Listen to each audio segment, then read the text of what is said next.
I did not allow my boyfriend to move into my house along with his nephew. I am 23. Last year, I inherited my grandparents' house and plot of land.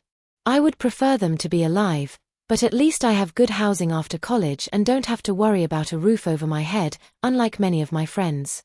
I have been dating my boyfriend Adam, who is 24, for a year and a half, and we were planning to move in together this summer. He was supposed to move in with me. Currently, he rents an apartment with 3 roommates. Adam has an older brother who is, to put it mildly, a real jerk. He and his girlfriend are on the needle, on drugs, and have been involved in all sorts of shady business before, so Adam usually only communicates with them on holidays.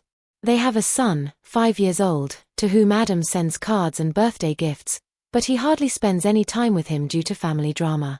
A couple of weeks ago, the worst happened. The brother's girlfriend died, and Adam's brother will likely go to prison for a long time. Adam's mom is disabled and cannot care for a 5-year-old child full-time. The girlfriend's family seems to have disowned her, and they don't want to deal with the child either. So the situation is this: either Adam becomes the nephew's guardian, or the boy will be sent to foster care. I don't like children, it's not that I hate them, but I had a traumatic childhood, and I wouldn't be a good parent. Plus, I wouldn't be able to handle the noise and chaos of a small child. Adam knows this. We discussed children and talked about the future. Therefore, I was surprised when Adam started talking about speeding up his move-in with me, as he cannot take his nephew into his rented apartment. I said I didn't want him moving in with the nephew and that since the situation had changed, our plans should be postponed until he figures out what to do next. He said there is no room for the nephew in his current housing, and rent costs so much that he couldn't afford a new apartment on his own. I, however, have plenty of space, and everything would be perfect, as the question is whether the child stays in the family or goes who knows where. We fought, and his mom started calling me, begging me to let them live with me for a while until they find something. I feel like for a while will turn into forever as soon as the child settles in. Our mutual friends say I'm a jerk if I don't help Adam at least temporarily because I got lucky with housing. But I absolutely do not want my space invaded like this, only to have to deal with evicting them later if no other option is found. Comments. People write that this is probably the end of their relationship. Yes, unfortunately, it most likely is. I wouldn't mind continuing to date him without living together because I need another year or 2 before I feel ready for engagement and marriage. And that time is more than enough to find a solution. But if the choice is now or never, I choose never. I cannot live under pressure. Regarding why she is okay living separately for several years even though a child is a much longer commitment. I am fine being in a long-term relationship with someone I don't live with. So, staying together but living apart until the child grows up is a possibility. For me, that's an option. I am quite independent and don't need to live with a partner to be happy. I also have a feeling that this guardianship situation won't last long. Right now, Adam doesn't look like a person capable of taking on the care of a traumatized young child. I think he'll last 3 months. The panic will pass, and it will finally dawn on him how much his life will change and that he won't be able to pull this off alone. Perhaps he'll surprise me, but Adam is the kind of person who needs to learn how to take care of a houseplant first. Hasn't he already taken the nephew in? Well, technically no. He needs stable housing that meets basic CPS requirements before they hand the child over to him, so right now the child is living with a temporary foster family. Why does she think he's not fit for guardianship? We were friends for a while before we started dating. He has never cared for a child, didn't even have a pet. He's a good guy, but he's too young, and before this, he had almost no responsibilities or obligations. The reason I want to transition to living together gradually and think about marriage over several years is that I grew up in an unstable environment among unstable people. And I lived in foster care for a while too. I want to make sure he can settle down. I don't think he fully understands what will happen when the outside support ends and he has to deal with real life and a child.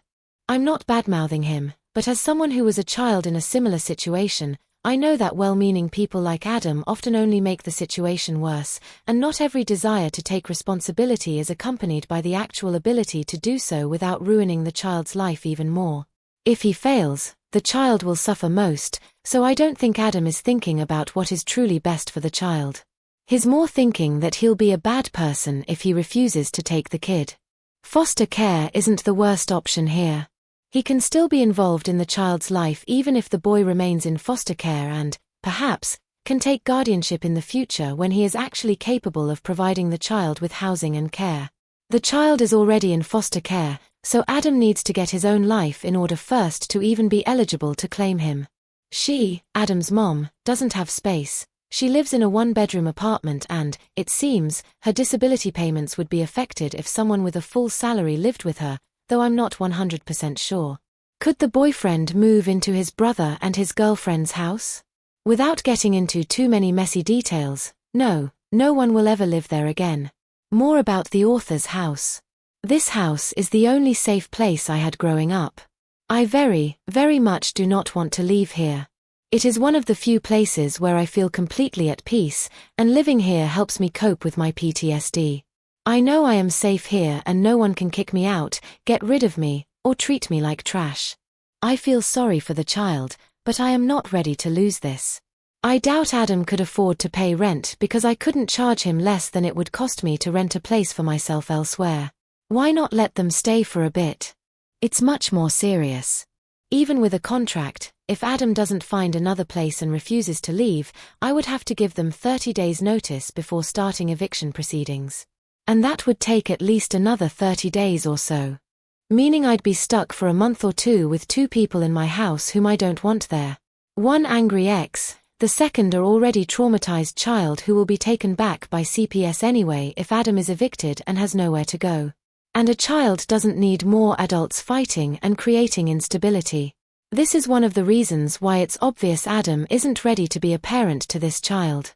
He has no plan that doesn't boil down to someone else doing most of the work for him. Well, the decision is made. I broke up with Adam last night. After reading all the responses, I realized I don't actually want him moving in with me, with or without the nephew. He took it very badly, but that's probably another reason why it wouldn't have worked out anyway. I hope he and his mom figure something out together. Some of you were absolutely right about Adam's intentions. He dropped the idea of taking the nephew a couple of days after our breakup and called me from a mutual friend's phone to ask me to take him back.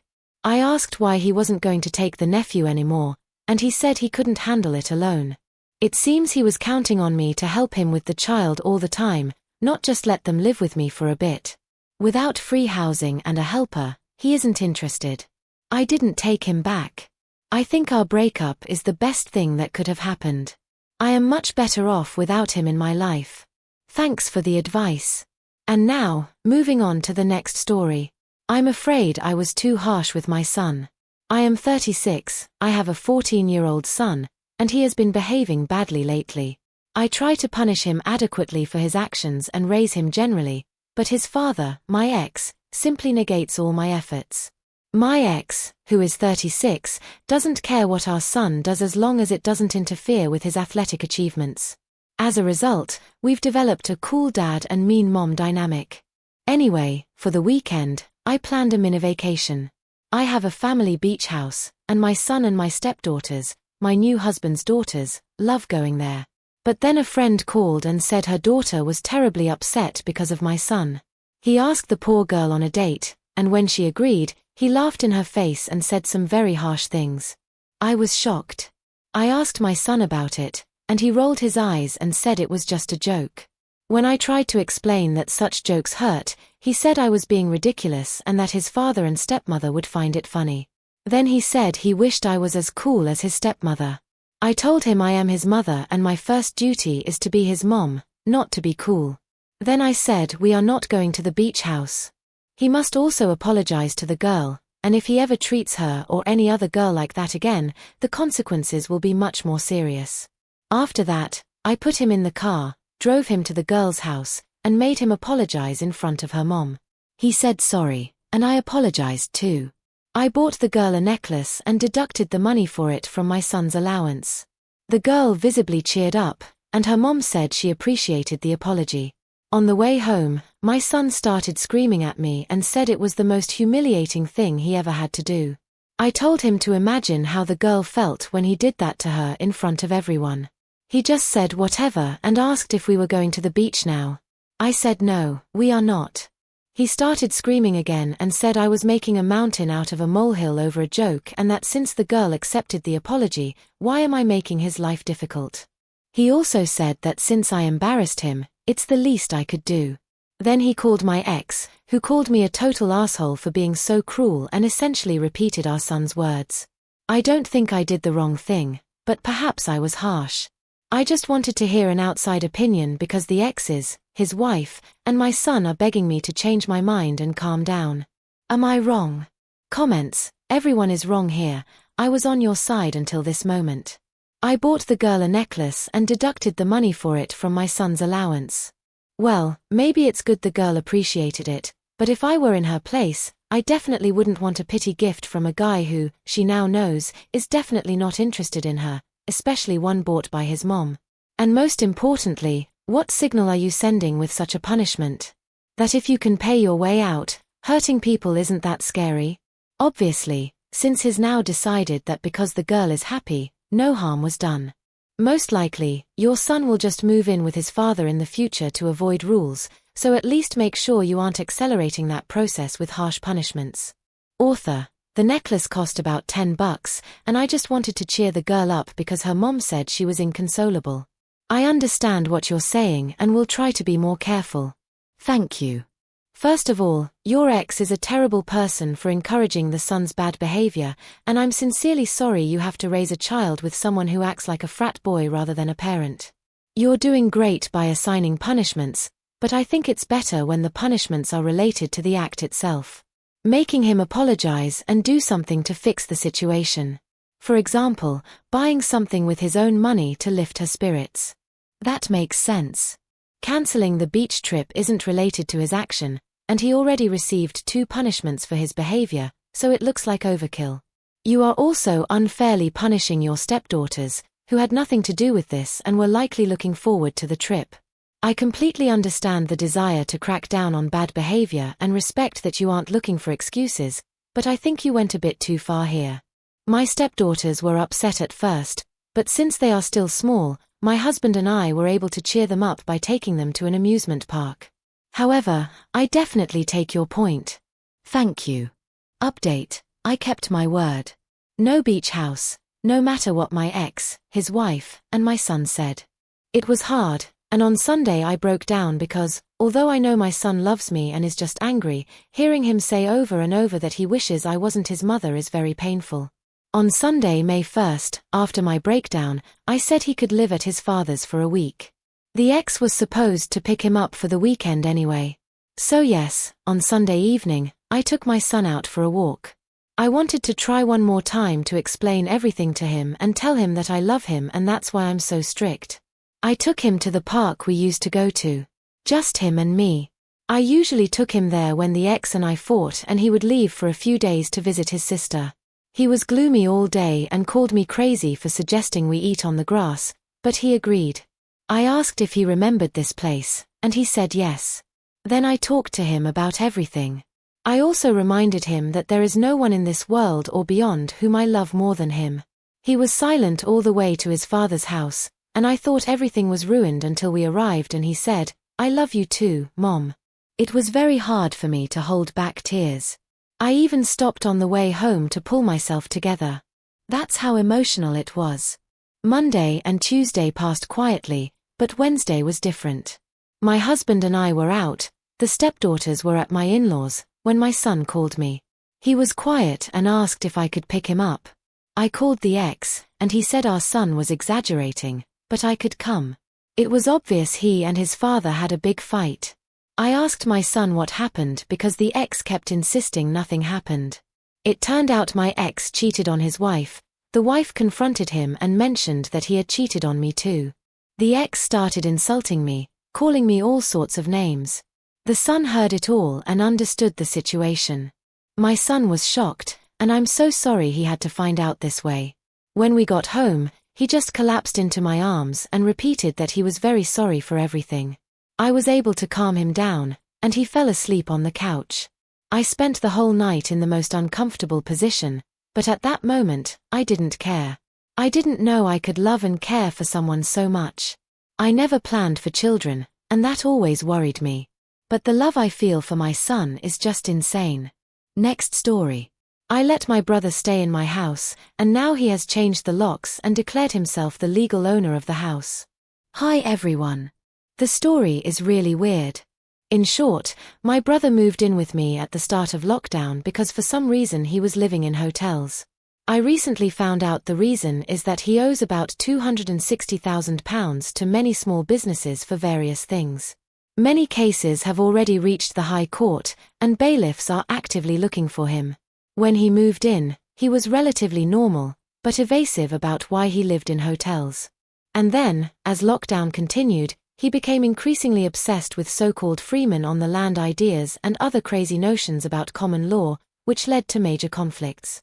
For example, he said he wasn't obligated to wear a protective mask because he wasn't a subject of the crown but belonged to Cromwell's Lord Protectorate, and he tried to annex land in the field behind our house because supposedly you can claim land as your own if you throw a peg into the four corners of the plot. Recently, the bailiffs somehow found him. They turned out to be quite nice guys and explained the situation to me. After my brother told them they wouldn't get paid even if he had the money, they took his car.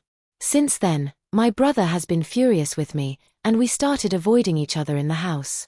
This weekend, I went on a small vacation to the coast, and when I returned, all the locks had been changed, the windows were boarded up. The garden furniture was nowhere to be seen. I called my brother. He announced that since the house belonged to no one, he had performed a de facto eviction of me and become the sole owner. And that if I tried to enter, he had every right to kill me according to the principle that an Englishman's home is his castle. Currently, I'm living with my parents, which isn't ideal as they need to be careful, and I was just on a trip. I contacted the police, but they told me that as a resident, he is allowed to change the locks. I am completely baffled. Any help would be very valuable. Edit. By the way, yes, we live in England. I am very afraid that if the bailiffs come again, they will take my things thinking they are his. Update 1. Just woke up and saw something like 60 messages in my inbox. Wow, thanks everyone for the help. You are amazing. A short update. I am consulting with lawyers about what I can do now and how we can kick him out. The police aren't helping much, dragging their feet and saying I need to go to court and such. But the lawyers assure me it's not complicated and he should be out of my house as soon as possible. Thanks again for the help. Update 2. Hi everyone. For those following my little saga, I have great news. I'm back in my house and it looks like everything is in place. Spent the whole day checking. Everything is intact, but there's a mountain of Domino's boxes in the kitchen. It turns out he contacted the bank, tried to get access to my accounts, and blew all the money he had left on pizza as a celebration. Now he is both homeless and penniless. We talked to the lawyer, and he literally tore all that common law crap to shreds. We called the police again. We were brushed off again with the same excuse: residents can change locks or you need an eviction order. The lawyer explained the situation, that he was a guest and had evicted me. The response was as follows: I'm afraid there's nothing we can do. You need to contact the housing authority. This is a civil dispute. The lawyer said the police wouldn't help us, so we had two options: court or bailiffs immediately. We chose bailiffs because I needed to get the house back as quickly as possible, and they said it would be elementary. The bailiffs arrived with a locksmith. I don't know exactly what happened there because the lawyer and I were waiting around the corner, but I know the police arrived and he was taken away. I thought that was it. But he started contacting my parents again, claiming he is the legal owner of the house and just needs time to get on his feet. But after this, my parents essentially disowned him, so it looks like he ruined his own life. I assume the police have already released him, so I need to be on guard, but I hope he leaves me alone. Honestly, a huge thank you to everyone for the support.